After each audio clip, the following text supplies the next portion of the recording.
ये झींगे और ये सी फूड कहाँ से आ रहा है, इधर देखें। ये जो पानी है ये इतना नमकीन है, ये इट इज़ नॉट आम ट्यूबवेल का पानी। और ये मुल्तान के नवाब में एक इलाका है जहाँ ये झींगों का फॉर्म है। और अगेन जैसे मेरा होता है अच्छा खाना है तो मैं यहाँ पहुँच गया हूँ जहांगीर भाई के साथ।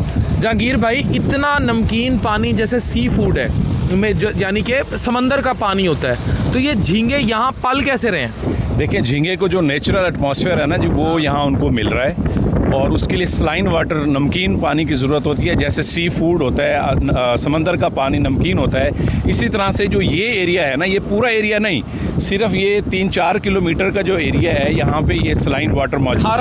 खारा पानी है, जिसमें हमने आके ट्रायल लगाए। पिछले 3 से 4 साल हम मुसलसल ट्रायल करते रहे हैं। कितना झींगा होगा यहाँ? ये तकरीबन यहाँ 40 एकड़ है और हम इस दफ़ा इंशाल्लाह यहाँ से तकरीबन 100 टन के। अच्छा, इधर है, आपको इस खारे पानी में लिटरली ये इतना नमकीन पानी है। ये जो झींगे साहब खुश फिर रहे हैं ना, ये झींगे मियाँ, ये इतना नमकीन पानी है।